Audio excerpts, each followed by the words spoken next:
Welcome to La Excellence. ಇಂದು ನಾವು ಕನ್ನಡದಲ್ಲಿ UPSC ಬರೆಯುವಂತಹ ವಿದ್ಯಾರ್ಥಿಗಳಿಗೆ ಅವರಿಗೆ ಯಾವ ಯಾವ ಪುಸ್ತಕಗಳು ಮತ್ತು ಯಾವ ಯಾವ ಆಧಾರಗಳ ಪುಸ್ತಕಗಳನ್ನು ರೆಫರ್ ಮಾಡಬೇಕೆಂಬುದರ ಬಗ್ಗೆ ತಿಳಿದುಕೊಳ್ಳೋಣ. ಮೊದಲಿಗೆ ನಾವು ಭೂಗೋಳಶಾಸ್ತ್ರ ಅಂದರೆ ಜಿಯೋಗ್ರಫಿ ಭಾಗವನ್ನು ನೋಡೋಣ. ಭೂಗೋಳಶಾಸ್ತ್ರದಲ್ಲಿ ಮುಖ್ಯವಾಗಿ ಪ್ರತಿಯೊಬ್ಬರು ಗಮನಿಸಬೇಕಾದಂತಹ ಪುಸ್ತಕಗಳೆಂದರೆ 6ರಿಂದ 10ನೇ ತರಗತಿಯ ಭೂಗೋಳಶಾಸ್ತ್ರ ಪಠ್ಯಪುಸ್ತಕಗಳು. ಇವು ಕರ್ನಾಟಕ ಸರ್ಕಾರ ಪಬ್ಲಿಕೇಶನ್ ಮಾಡುವಂತಹ ಸ್ಕೂಲ್ ಬುಕ್ಸ್ಗಳಾಗಿರುತ್ತೆ. ಇವುಗಳಿಗೆ ಪ್ರಥಮ ಆದ್ಯತೆಯನ್ನು ಕೊಡಬೇಕಾಗುತ್ತದೆ. ನಂತರ ಪ್ರಥಮ ಮತ್ತು ದ್ವಿತೀಯ PUC ಪಠ್ಯಪುಸ್ತಕಗಳು ಇವು ಸಹ ಕರ್ನಾಟಕ ಸರ್ಕಾರ ಪಬ್ಲಿಕೇಶನ್ಸ್ ಮಾಡುತ್ತೆ. ಇವು 6ರಿಂದ 12ನೇ ತರಗತಿಯ ಪುಸ್ತಕಗಳನ್ನು ಅತಿ ಹೆಚ್ಚಿನ ಬಾರಿ ತಾವು ರಿಪೀಟ್ ಮಾಡಿ ಸಬ್ಜೆಕ್ಚುವಲ್ ಕ್ಲಾರಿಟಿ ಮತ್ತು ಕಾನ್ಸೆಪ್ಚುವಲ್ ಕ್ಲಾರಿಟಿ ಮತ್ತು ಸಬ್ಜೆಕ್ಟ್ ಮೇಲೆ ತಾವು ಹಿಡಿತವನ್ನು ಸಾಧಿಸಬೇಕಾಗುತ್ತದೆ. ನಂತರ ಮುಂದುವರೆದು ಪ್ರಪಂಚದ ಪ್ರಾದೇಶಿಕ ಭೂಗೋಳಶಾಸ್ತ್ರ, ಇದು UPSC ಸಿಲೆಬಸ್ಸಲ್ಲಿ ವರ್ಲ್ಡ್ ಜಿಯೋಗ್ರಫಿ ಅಂತ ಕರೀತಾರೆ.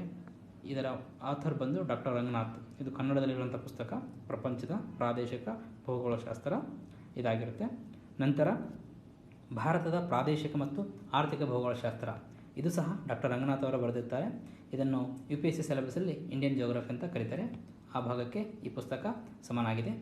ನಂತರ ಪ್ರಾಕೃತಿಕ ಭೂಗೋಳಶಾಸ್ತ್ರದ ಮೂಲತತ್ವಗಳು, ಇದು ಫಿಸಿಕಲ್ ಜಿಯೋಗ್ರಫಿ ಅಂತ UPSC ಸಿಲೆಬಸ್ನಲ್ಲಿ ಮೆನ್ಷನ್ ಮಾಡಿದ್ದಾರೆ. ಅದನ್ನು ಸಹ ಡಾಕ್ಟರ್ ರಂಗನಾಥ್ ಅವರು ಬರೆದಿದ್ದಾರೆ.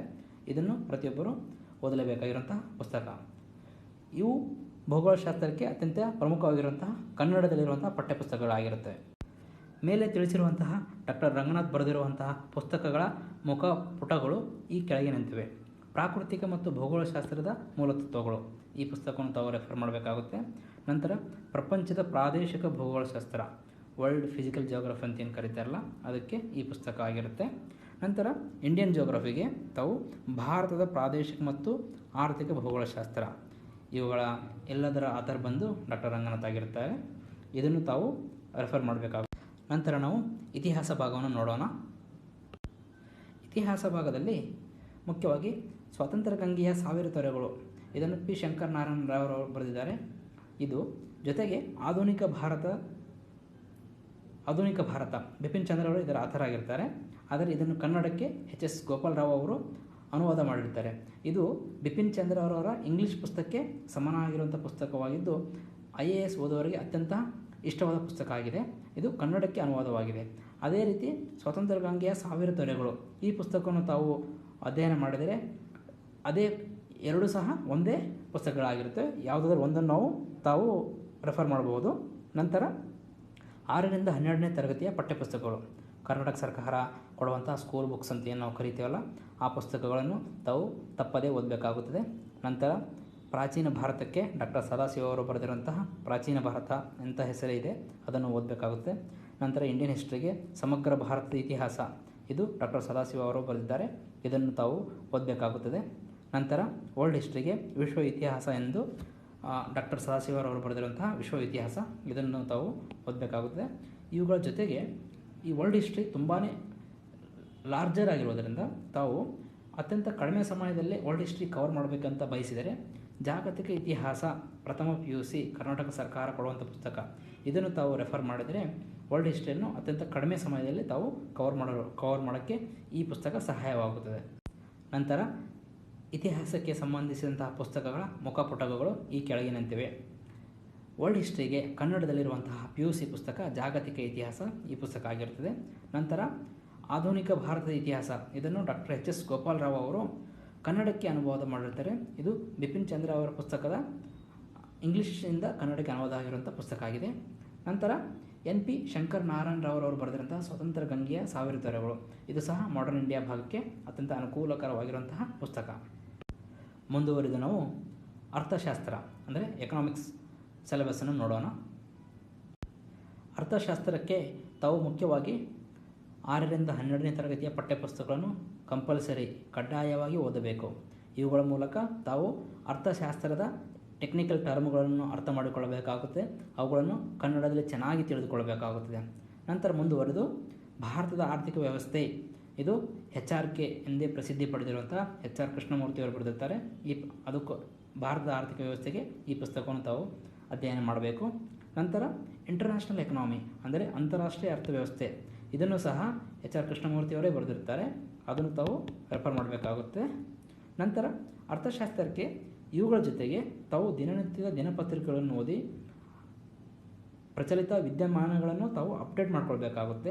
ಅರ್ಥಶಾಸ್ತ್ರಕ್ಕೆ ಅತ್ಯಂತ ಬಹುಮುಖ್ಯವಾಗಿರುತ್ತದೆ. ಆದ್ದರಿಂದ ಪ್ರಜಾವಾಣಿ, ವಿಜಯ ಕರ್ನಾಟಕ, ಕನ್ನಡಪ್ರಭ ಈ ಪುಸ್ತಕಗಳನ್ನು ತಾವು ಈ ದಿನಪತ್ರಿಕೆಗಳನ್ನು ತಾವು ಅಧ್ಯಯನ ಮಾಡಬೇಕಾಗುತ್ತದೆ. ಮುಂದುವರೆದು ನಾವು ಇಂಡಿಯನ್ ಪೊಲಿಟಿ ಅಂದರೆ ರಾಜ್ಯಶಾಸ್ತ್ರದ ಪಠ್ಯಪುಸ್ತಕಗಳು. ರಾಜ್ಯಶಾಸ್ತ್ರದಲ್ಲಿ ಮುಖ್ಯವಾಗಿ ರಾಜ್ಯಶಾಸ್ತ್ರಕ್ಕೆ ಸಂಬಂಧಿಸಿದಂತಹ ಪಠ್ಯಗಳೆಂದರೆ 6ರಿಂದ 12ನೇ ತರಗತಿಯ ಪುಸ್ತಕಗಳು. ಅವು ಕರ್ನಾಟಕ ಸರ್ಕಾರ ಪಬ್ಲಿಕೇಶನ್ ಮಾಡಿಸಿರುವಂತಹ ಸ್ಕೂಲ್ ಬುಕ್ಸ್ ಅಂತ ನಾವು ರೆಫರ್ ಮಾಡ್ತೀವಿ. ಆ ಪುಸ್ತಕಗಳನ್ನು ತಾವು ಓದಬೇಕಾಗುತ್ತದೆ. ನಂತರ PS ಗಂಗಾಧರ್ ಅವರವರು ಬರೆದಿರುವಂತಹ ಅದು ಸಹ ಪೊಲಿಟಿ, ಇಂಡಿಯನ್ ಪೊಲಿಟಿ ಅಂತ ಏನು ಹೇಳ್ತೇವೆ ಅದು ಕನ್ನಡದಲ್ಲಿದೆ. ಅದು ಅತ್ಯಂತ ಸರಳವಾಗಿ ಮತ್ತು ಸೂಕ್ತವಾಗಿ ಕಡಿಮೆ ಸಮಯದಲ್ಲೇ ನಾವು ರಾಜ್ಯಶಾಸ್ತ್ರಕ್ಕೆ ಸಂಬಂಧಿಸಿದಂಥ ವಿಷಯಗಳನ್ನು ತಿಳಿದುಕೊಳ್ಬೋದು. ನಂತರ ಮುಖ್ಯ ಪರೀಕ್ಷೆಗೆ ಮೇನ್ಸ್ ಅವುಗಳಿಗೆ ಸಹಾಯಕವಾಗಲು ಭಾರತದ ಸಂವಿಧಾನ ಪರಿಚಯ ಡಾಕ್ಟರ್ D.D. ಬಸು ಈ ಪುಸ್ತಕವನ್ನು ತಾವು ಓದ್ಬೋದು. ನಂತರ ನಮ್ಮ ಸಂಸತ್ತು ಸುಭಾಷ್ ಕಶ್ಯಪ್ ಇದು ಇಂಗ್ಲೀಷ್ನಿಂದ ಕನ್ನಡಕ್ಕೆ ಅನುವಾದಗೊಂಡಿದೆ. ನಂತರ ಪೂರ್ವಭಾವಿ ಪರೀಕ್ಷೆ ಅಂದರೆ ಪ್ರಿಲಿಮ್ಸ್ ಇಂಗ್ಲೀಷ್ನಲ್ಲೇ ಇರೋದರಿಂದ ತಾವು PS ಗಂಗಾಧರ್ ಓದಿದರೆ ಕನ್ನಡ ಶಬ್ದಗಳ ಮೇಲೆ ತಮಗೆ ಹಿಡಿತ ಬರುತ್ತದೆ. ಆದರೆ ಇಂಗ್ಲೀಷ್ ಶಬ್ದಗಳ ಬಗ್ಗೆ ನೀವು ತಿಳಿದುಕೊಳ್ಬೇಕಾಗುತ್ತದೆ ಪೊಲಿಟಿಗೆ ಸಂಬಂಧಿಸಿದಂತೆ.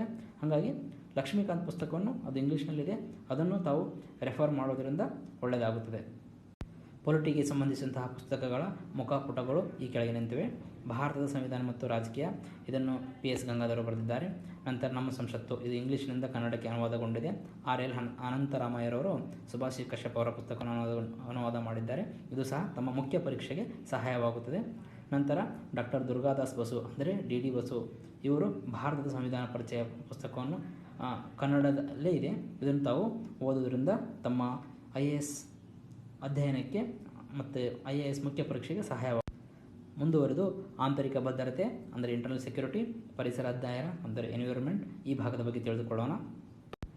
ಆಂತರಿಕ ಭದ್ರತೆ ಮತ್ತು ಪರಿಸರ ಅಧ್ಯಯನ ಈ ಭಾಗಗಳು ಮುಖ್ಯವಾಗಿ ಮುಖ್ಯ ಪರೀಕ್ಷೆಯಲ್ಲಿ ಸಹಾಯವಾಗುತ್ತದೆ.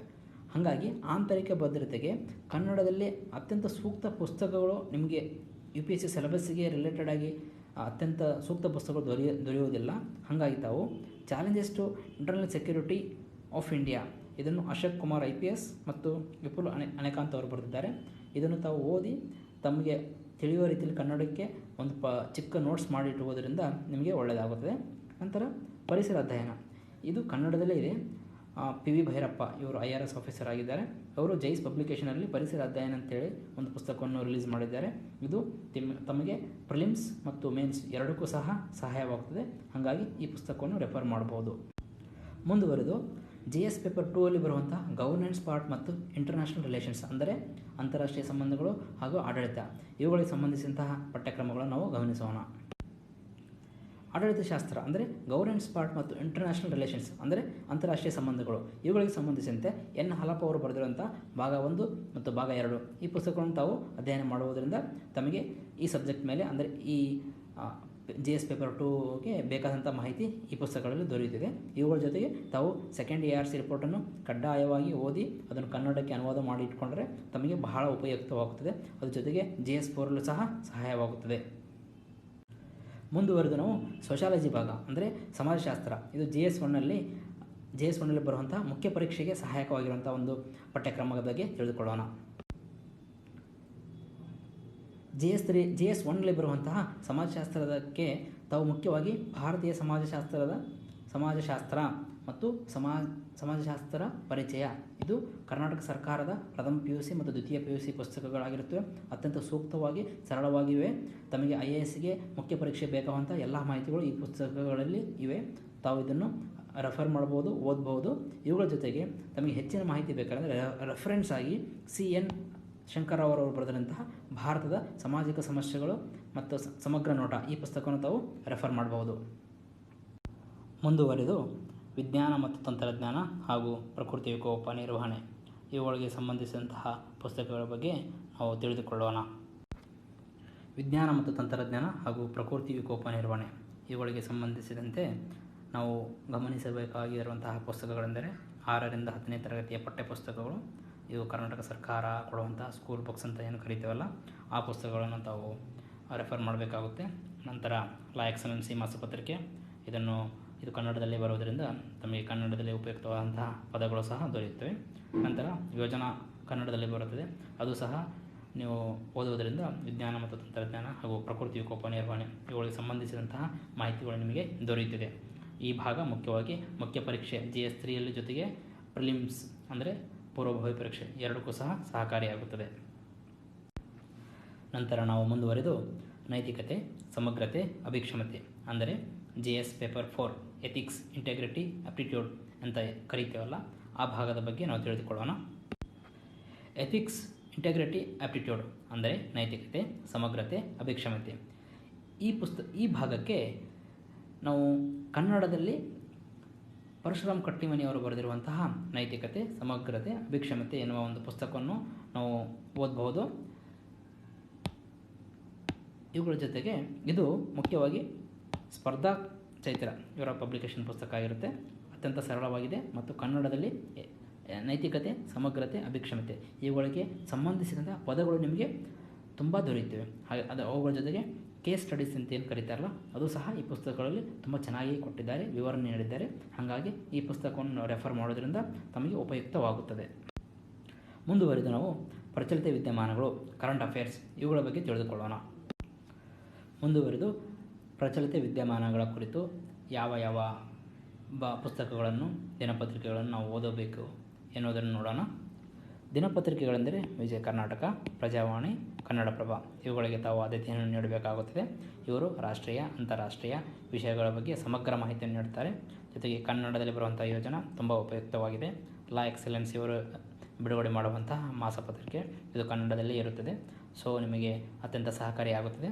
ಜೊತೆಗೆ ಹಿಂದೂ ನ್ಯೂಸ್ ಪೇಪರ್, ಯಾಕಂದರೆ ಪೂರ್ವಭಾವಿ ಪರೀಕ್ಷೆ ಇಂಗ್ಲೀಷ್ನಲ್ಲಿ ಇರೋದರಿಂದ ತಾವು ಹಿಂದೂ ನ್ಯೂಸ್ ಪೇಪರ್ ರೆಫರ್ ಮಾಡೋದರಿಂದ ತಮಗೆ ಸಹಾಯವಾಗುತ್ತದೆ. ನಂತರ ಕುರುಕ್ಷೇತ್ರ ಇದು ಸಹ ಮುಖ್ಯ ಪರೀಕ್ಷೆಗೆ ಜೊತೆಗೆ ಪೂರ್ವಭಾವಿ ಪರೀಕ್ಷೆ ಎರಡಕ್ಕೂ ಸಹ ಸಹಕಾರಿಯಾಗುತ್ತದೆ. ಇವುಗಳ ಜೊತೆಗೆ ತಾವು PIB ನ್ಯೂಸ್ ಮತ್ತು ನಮ್ಮ ಲಾ ಎಕ್ಸಲೆನ್ಸಿ ಯೂಟ್ಯೂಬ್ ವೀಡಿಯೋಸ್ಗಳನ್ನು ನೋಡುವುದರಿಂದ ತಮಗೆ ಉಪಯುಕ್ತವಾದಂತಹ ಮಾಹಿತಿಗಳನ್ನು ದೊರೆಯುತ್ತದೆ. ಧನ್ಯವಾದಗಳು.